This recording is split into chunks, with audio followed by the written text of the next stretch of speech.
Time Tracker, Volume 1, a Fontainean science fiction novel published by the Steambird. It tells the story of an engineer's travels using a time machine. This is a story from many years ago. After the evening banquet, Miss Aviva, who today would be Lady Nanonen, was, as always, theatrically grousing to us about the all too swift march of science. Though her grasp on engineering is even less firm than her knowledge of Watatsumi Island's soil quality, and of course, she knows nothing about the latter either.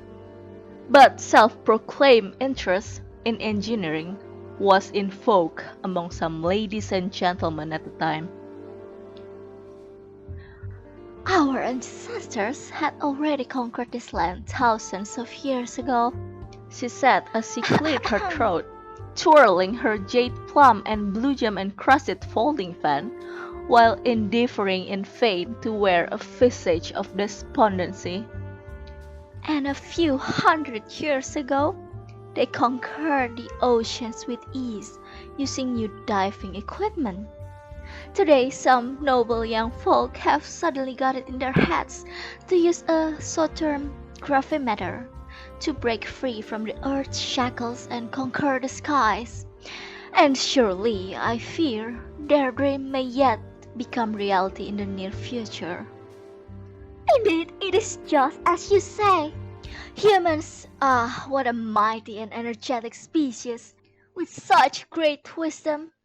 No matter the circumstances, humans ever seek to change their living conditions with unimaginable passion. The Steambird editor immediately opined. In truth, when it comes to mechanical engineering and theory, humanity is already on par with the Creator. They have conquered most of the natural world, and by their will, they can shape this world anew. That's not what I meant to say, Miss Aviva said with an affected sigh. Those distant and dark unknown continents, those ruins hidden deep beneath the seas, all that romantic exploration and trailblazing, such great achievements, that which has put the glorious achievements of our sciences and reasoning on full display, have all but become lost to our civilization. Our forebears reached too high and achieved too much, leaving too little for us to explore or conquer. Could there be a sadder fate to befall those ladies and gentlemen amongst us who were born to crave the exploration of the unknown? Here, her pretentious invocation of the legendary King Argaday's words seemed an attempt to prove how truly this state of affairs hurt her. However, everyone simply sat around lazily, at most giving polite nods. Lady L lightly yawned. Seeing how no one answered, Miss Aviva's enthusiasm faded, and she proceeded to switch the topic to next week's ball. This was evidently a more popular topic, and the stiff atmosphere once again grew lively. Monsieur Rattard was about to regale us with a tale he had heard in Sumeru regarding a tower, a mage, and a glass ball. But before he could begin, Mr. Sirik, who had remained silent till now, interrupted. "Good Miss Aviva, the things you said certainly left an impression on me." He lit a cigarette. "However, you need not worry. There is still one space that has yet to be subdued by humanity. Indeed, if the required techniques do not emerge, I fear it will never be."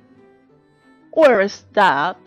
Rattard asked, a sullen look on his face. He had been so very confident about his monkey story, after all. "Time." The room fell silent momentarily before all present broke out into laughter. What a preposterous talk! Dr. Rainier declared, trying not to laugh. Firstly, how can time be considered a part of space? Can you separate yourself from time and exist independently in space alone? What do you mean? I mean to, at this moment, still be speaking to me, and in the next, disappear without a trace. Is this possible? He waited for a moment, as if waiting for the others to think. Obviously, anyone with the capacity for rigorous thought would know for certain that much like length, width, and height, time is also a dimension of space. As such, it is a part of nature, and can thus be conquered. Utterly preposterous! The doctor muttered, but did not refute the statement. I have been involved in research of this sort for some time, he continued, and I have come up with a machine that can allow people to travel through time as they please. This machine will be ready in 2 months.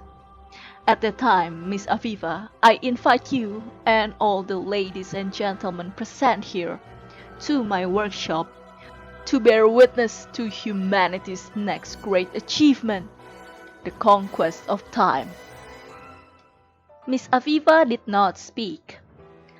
In fact, from her expression, our noble friend did not understand Mr. Sirik's words at all.